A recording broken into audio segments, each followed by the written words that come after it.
स्वागत है आप सभी का APIT एकेडमी में। ट्रिपल सी और ओ लेवल का अगर आप एग्ज़ाम दे रहे हैं तो आपके लिए ये सबसे ज़्यादा इम्पॉर्टेंट क्वेश्चन का एक कलेक्शन हमने तैयार किया है यहाँ पर। इस क्लास में आपको ईमेल, सोशल नेटवर्किंग और ई गवर्नेंस सर्विसेज से क्वेश्चन सारे के सारे इंपॉर्टेंट क्वेश्चन पूछे जाएंगे और टोटल आपको 6 क्लास मिलने वाले हैं। ये आपका चौथा क्लास है। इससे पहले 3 क्लास पहले हो चुके हैं, नीचे डिस्क्रिप्शन में उसका लिंक भी होगा। हर एक चैप्टर में जो चैप्टर आधारित क्वेश्चन है उसमें सबसे ज़्यादा जो महत्वपूर्ण प्रश्न है उन सारे प्रश्नों को हमने यहाँ पर कलेक्ट कर रखा है, इकट्ठा कर रखा है और उन्हीं सब सारे प्रश्नों को हम यहाँ पर डिस्कस करने वाले हैं। तो सारे के वीडियो में हर एक वीडियो में आपको 20 प्रश्न मिलेंगे और 20 प्रश्न करने के बाद में आप खुश महसूस करेंगे कि आपके 100 क्वेश्चन आराम से कर ले जा रहे हैं। ऐसे प्रश्न को कलेक्ट किया है कि हर एक प्रश्न के साथ में सारे के सारे प्रश्न आपके पास में ऐड होते चले जाएंगे और एक प्रश्न करने के बाद में 2-4 क्वेश्चन आपको एक्स्ट्रा उसी में से आंसर आपको मिल जाने वाले हैं। चलिए स्टार्ट करते हैं। We can create multiple email account on different domain। क्या हम विभिन्न डोमेन पर एक अधिक ईमेल अकाउंट ओपन कर सकते हैं? जैसे मान लिया, अब ईमेल अकाउंट के बारे में पहले हम समझ लेते हैं। ईमेल अकाउंट क्या होता है? जैसे हमने मान लिया लिखा apit123@gmail.com। ये मान लिया एक ईमेल आईडी हमारी बन गई। अब ये पूरा का पूरा एक ईमेल एड्रेस है। इसमें ये वाला जो भाग है स्टार्टिंग वाला, इसको हम यूज़र नेम कहते हैं। यूज़र नेम कहते हैं और इसको हम कहते हैं डोमेन नेम। इसको हम क्या कहते हैं? डोमेन नेम कहते हैं। और ये आपका ऐड सिंबल्स कहलाता है। ऐड सिंबल्स इसको हम कहते हैं। तो डोमेन नेम और यूज़र नेम को अलग करने के लिए ऐड सिंबल्स का यूज़ किया जाता है। अब इस क्वेश्चन में जो पूछ रहा है, क्या हम विभिन्न डोमेन पर एक से अधिक ईमेल एड्रेस अकाउंट बना सकते हैं? जैसे मान लिया अगर हमने सेम, ये एक हमारा ईमेल एड्रेस होगा, सेम नाम से सेम डोमेन पर अगर हम दोबारा बनाना चाहें यानी apit123@gmail.com, तो ये आपका मेल आईडी क्रिएट नहीं होगा। सेम डोमेन पर सेम नाम से आपका क्रिएट नहीं हो सकता। लेकिन यूज़र नेम हमारा सेम हो, मान लिया हमने लिखा apit123@yahoo.com, तो ये आपका क्रिएट हो जाएगा। अब यहाँ पर क्या चेंज हुआ है? यूज़र नेम आपका सेम है लेकिन चेंज क्या हुआ है? Domain name. तो अलग अलग अगर डोमेन नेम हम यूज़ करते हैं और यूज़र नेम आपका सेम रहे तो क्या आप मेल आईडी बना सकते हैं?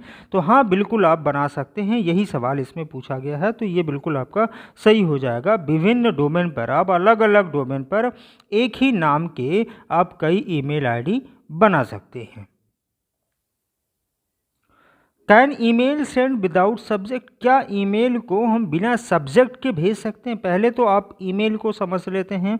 ईमेल में एक पोर्शन आपका होता है टू, फिर उसके बाद में सीसी, उसके बाद में बीसीसी और उसके बाद में आपका सब्जेक्ट होता है। और ये आपका बॉडी एरिया है जिसमें हम सारा का पूरा कंपोज करते हैं मेल। और यहाँ पर आपका सेंड बॉक्स होता है, सेंड आइटम होता है और यहाँ पर आप अटैचमेंट आप लगा सकते हैं।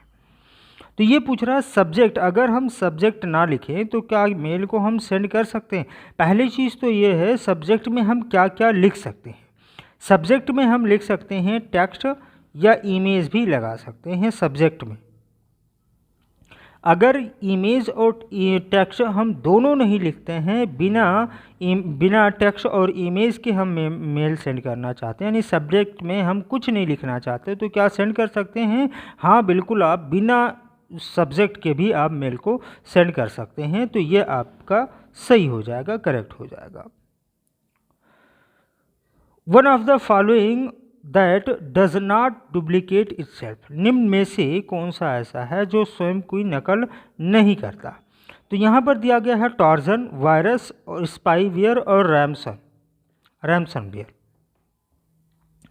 तो यहाँ पर पहले आप समझ लें स्पाईवेयर क्या होता है। स्पाईवेयर एक ऐसा मालवेयर होता है जो अपने डिवाइस पर छिप जाता है, फ्री में यानी गुप्त रूप से जानकारी रिकॉर्ड करता है और अपनी ऑनलाइन गतिविधियों पर नज़र रखता है। जासूसी सॉफ्टवेयर आपके द्वारा दर्ज किए गए पाठ, यानी कोई भी आपने टेक्स्ट लिखा है, आपके द्वारा उपयोग किए जाने वाले ऐप, आपके द्वारा देखी जाने वाली वेबसाइट और आपके द्वारा पढ़े जाने वाले डॉक्यूमेंट को कंट्रोल और मॉनिटर करने का काम करता है।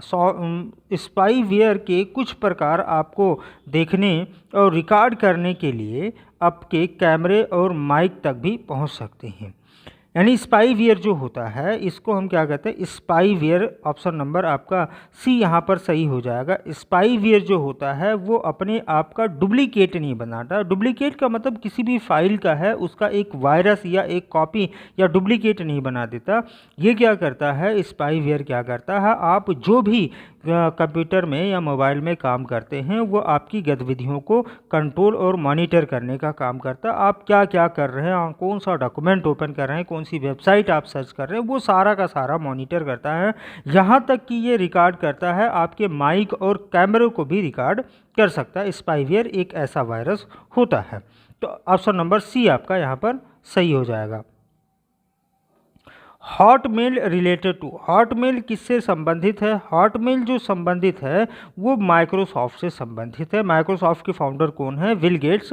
और बिल गेट्स ने यानी माइक्रोसॉफ्ट के द्वारा ही याहू का हॉटमेल का आविष्कार किया गया था। तो ये माइक्रोसॉफ्ट से ही संबंधित है। इस आउटलुक और एन एंटीवायरस, क्या आउटलुक एक एंटीवायरस है? तो आउटलुक एक एंटीवायरस नहीं है, ये एक एप्लीकेशन सॉफ्टवेयर है। क्या है? एप्लीकेशन सॉफ्टवेयर इसको हम कह सकते हैं, एप्लीकेशन सॉफ्टवेयर है। और ये आपका एमएस ऑफिस के साथ में ये आपका आता है। और ये इससे हम ईमेल सेंड करते हैं और रिसीव करने का काम करते हैं, उसी को हम आउटलुक कहते हैं। तो आउटलुक एक एमएस ऑफिस का एक पैकेज है, या हम कह सकते हैं एक एप्लीकेशन सॉफ्टवेयर पैकेज है। तो ये आपका ऑप्शन गलत हो जाएगा, ये एंटीवायरस नहीं है, ईमेल प्रोग्राम हम इसको कहते हैं। Can change user name in email ID, क्या आप ईमेल आईडी में यूज़र नेम आप चेंज कर सकते हैं? कोई भी आपने मेल आईडी बनाया, मान लिया हमने APIT123@gmail.com, तो ये आपका डोमेन नेम हो गया, ये आपका डोमेन नेम हो गया और ये यूज़र नेम होगा। क्या यूज़र नेम को हम चेंज कर सकते? तो यूज़र नेम को आप कभी चेंज नहीं कर सकते, तो आप इसको चेंज नहीं कर सकते। तो डेली, वीकली, 2 टाइम, ऑलवेज या नीवर आपका सही हो जाएगा। आप इसको कभी नहीं चेंज कर सकते हैं, तो ये ऑप्शन आपका डी सही हो जाएगा। If we want to forward a mail, which button we, यानी अगर हमें कोई मेल फॉरवर्ड करना है तो हमें कौन सा बटन यूज़ करना होगा? तो फॉरवर्ड करने के लिए आपको फॉरवर्ड बटन ही यूज़ करना होगा। अगर आपको रिप्लाई करना, कोई मेल आया है उसका आपको जवाब देना है, तो रिप्लाई पर आप उसको क्लिक करेंगे। कंपोज करना मतलब नए मेल को आप कंपोज करना चाहते हैं, बनाना चाहते हैं, तो आप कंपोज पर करेंगे और बनाने के बाद आप सेंड बटन मिलेगा, उसको आप सेंड कर देंगे तो उनके पास वो मेल चला जाएगा। तो यहाँ पर फॉरवर्ड करना यानी कोई दूसरा मेल आया, हमें किसी दूसरे के पास में फॉरवर्ड कर देना है, तो हम क्या कर सकते हैं? फॉरवर्ड का ऑप्शन का यूज़ कर सकते हैं। Which of the following is not an example of social site? निम्न में से कौन सा ऐसा है जो सोशल साइट का एग्जाम्पल नहीं है? तो ट्विटर आपका सोशल नेटवर्किंग या सोशल साइट में आता है, इंस्टाग्राम भी आता है, लिंक्डइन भी आता है, व्हाट्सअप आता है, फेसबुक आता है, ये सारे के सारे आते हैं। अमेजॉन आपका नहीं आता है। अमेजॉन जो आता है वो किस में आता है? ई कॉमर्स में आता है। किसमें? ई कॉमर्स वेबसाइट है, तो ये आपका नहीं आएगा, यानी ऑप्शन नंबर डी आपका यहाँ पर सही हो जाएगा। What is the full form of POS, यानी पॉस का फुल फॉर्म क्या होता है? पॉस क्या होता है? इसे हम पॉइंट ऑफ सेल के नाम से जानते हैं, पॉइंट ऑफ सेल। तो ऑप्शन नंबर ए आपका सही हो जाएगा। पॉइंट ऑफ सेल क्या है? इसे हम माइक्रो ATM भी कहते हैं। क्या कहते हैं? माइक्रो ATM के नाम से भी जानते हैं। एक छोटा सा ATM कार्ड मशीन होता है जो स्विफ्ट कार्ड मशीन होता है, जिसके माध्यम से हम ATM को स्विफ्ट कर सकते हैं, उसी को हम माइक्रो ATM और उसी को पॉस मशीन कहते हैं। 2FA full form name, 2FA का पूरा नाम क्या है? 2FA का जो फुल फॉर्म होता है टू फैक्टर ऑथेंटिकेशन, यानी ऑप्शन नंबर डी आपका यहाँ पर सही हो जाएगा। टू फैक्टर ऑथेंटिकेशन यानी 2FA एक ऐसा फीचर है जिसे एक यूज़र को अपने सारे सोशल मीडिया अकाउंट को सिक्योर करने के लिए एक्टिव करना चाहिए।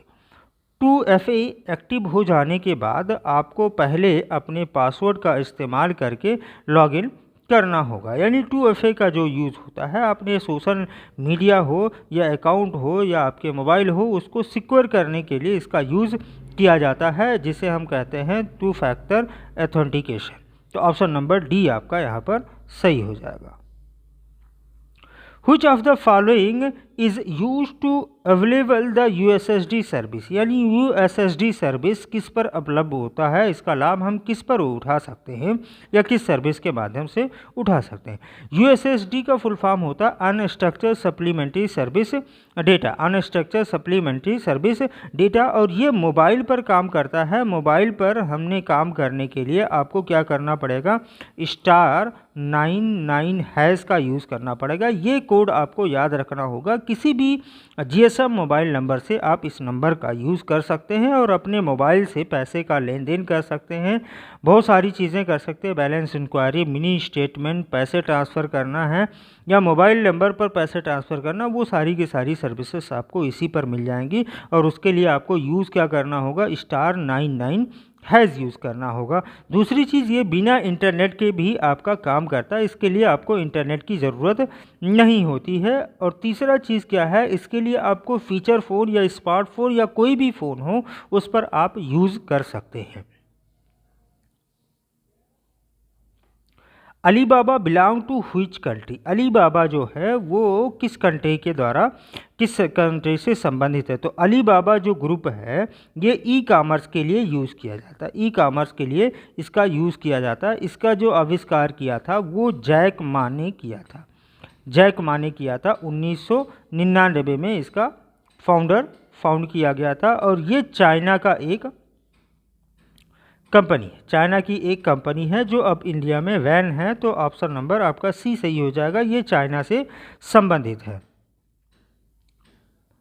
B2B स्टैंड फॉर, B2B का मतलब क्या होता है? B2B का मतलब होता है business to business. Business to business का मतलब होता है ऐसा ई कामर्स जो एक बिजनेसमैन दूसरे बिजनेसमैन को बेचता या खरीदता हो, उसको हम B2B के नाम से जानते हैं। तो B2B का फुल फॉर्म क्या होगा, B2B यानी बिजनेस टू बिजनेस। अगर B2C की बात की जाए तो B2C क्या है, ऐसा बिजनेस जो एक बिजनेसमैन किसी कस्टमर को सामान या सर्विसेज बेचता है, उसको हम B2C के नाम से जानते हैं। C2B में क्या होगा, एक कस्टमर किसी बिजनेसमैन को अगर सामान बेचता है तो उसे हम C2B के नाम से जानेंगे। C2C में क्या होगा, C2C में एक कस्टमर दूसरे कस्टमर को अगर सामान बेचता है तो उसे हम C2C के नाम से जानते हैं। तो B2B का फुल फॉर्म क्या हो जाएगा, business to business. Which of the following site is not a social site, निम्न में से कौन सी साइट एक सोशल साइट नहीं है। तो यहाँ पर इंस्टाग्राम, लिंक्डइन, ट्विटर, ये सारे के सारे सोशल मीडिया या सोशल नेटवर्किंग साइट है। यहाँ पर अमेजॉन जो है वो आपका क्या है, ई कामर्स साइट है। क्या है, ई कामर्स साइट है। और does e governance process change, क्या ई गवर्नेंस प्रक्रिया बदलती है, क्या बदलती है अगर ई गवर्नेंस प्रक्रिया हम यूज़ करते हैं। ई गवर्नेंस सूचना यानी ई शासन सूचना तथा लेन देन संबंधी आदान प्रदान में इफ़िशेंसी यानी दक्षता, इफेक्टिवनेस यानी प्रभावशीलता और पारदर्शिता, ट्रांसपेरेंसी और अकाउंटेबिलिटी यानी जवाबदेही को रूपांतरित करने की सूचना तथा संचार प्रौद्योगिकी का अनुप्रयोग है, यानी एक एप्लीकेशन है।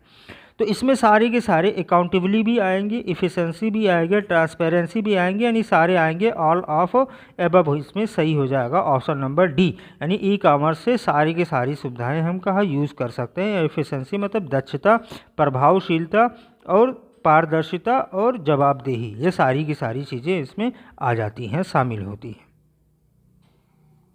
The purpose of Umang app, Umang app का क्या उद्देश्य है। उमंग ऐप का जो उद्देश्य है, उमंग का मुख्य उद्देश्य भारत भर में ई गवर्नेंस को बढ़ावा देना और विस्तृत गति को तेज करना, जिसके साथ सरकारी विभाग संचालित होते हैं और नागरिक अनुरोध का जवाब देते हैं। तो इसको फास्ट ट्रैक मोबाइल गवर्नेंस के नाम से जाना है, फास्ट ट्रैक मोबाइल गवर्नेंस के नाम से इसको जाना जाता है। नेक्स्ट क्वेश्चन है, how many language does Umang app support? Umang app में कितने सर्विसेज सपोर्ट करते हैं या कितने लैंग्वेज सपोर्ट करते हैं? तो 13 लैंग्वेज, भारतीय हिंदी भाषाओं सहित आपके 13 लैंग्वेज सपोर्ट करते हैं। तो इसमें 13 लैंग्वेज कुल सपोर्ट करते हैं। नेक्स्ट है, Umang app make the following services accessibility, यानी उमंग ऐप निम्नलिखित सेवाओं को सुलभ बनाता। किन किन सेवाओं को सुलभ ये बनाता है? तो आप उमंग ऐप की सेवाओं की सूची अगर आप देखेंगे तो आयकर का भुगतान कर सकते हैं, डिजिटल लॉकर का यूज़ कर सकते हैं, एनपीएस यानी नेशनल पेमेंट स्कीम का भी यूज़ कर सकते हैं, प्रधानमंत्री जनधन योजना का भी यूज़ करते हैं, ईपीएफओ की पासबुक और पीएफ से संबंधित अन्य सेवाओं का भी यूज़ कर सकते हैं, आधार कार्ड से संबंधित सेवाएं यूज़ कर सकते हैं, आयुष्मान भारत की योजना, ई ब्लड बैंक, इन सारी की सारी सेवाओं का यूज़ हम कर सकते हैं। तो इनकम टैक्स फिलिंग भी आपका आ जाएगा, saving Aadhaar and the PF fund query ये भी आपका, जब बुकिंग गैस सिलेंडर ये भी आ जाएगा, यानी ऑल ऑफ एबव सारी की सारी सेवाओं हम इसका लाभ उठा सकते हैं। Which of the following is the most viral sections of the internet? निम्नलिखित में से कौन सा इंटरनेट का सबसे वायरल अनुभाग है, सबसे वायरल सेक्शन है? तो इसको हम कहते हैं सोशल नेटवर्किंग साइट जो है ये सबसे पॉपुलर और सबसे वायरल आपका सेक्शन होता है, सोशल नेटवर्किंग साइट जिसे कहा जाता है। The collection of block is, उसे क्या कहा जाता है? कलेक्शन ऑफ ब्लॉग को कहा जाता है, क्या कहा जाता है? Blog is a website where the person write regularly about the topic the interest them, usually with the photograph and the link to the another website they find interesting, यानी जिससे वो संबंधित होते हैं उसके बारे में रेगुलरली फ़ोटो डाला जाता है या टॉपिक के बारे में कुछ लिखा जाता है, उसी को हम ब्लॉग कहते हैं। तो ब्लॉग क्या है? Collection of your previous post, यानी आपका पिछला जो पोस्ट होगा उसी को हम क्या कहते हैं? ब्लॉग कहते हैं। ब्लॉग संबंधित है पिछले पोस्ट से। इस वीडियो में बस इतना ही। वीडियो को लाइक और सब्सक्राइब जरूर करें, चैनल को सब्सक्राइब कर लें और ज़्यादा से ज़्यादा शेयर करें। Thank you for watching.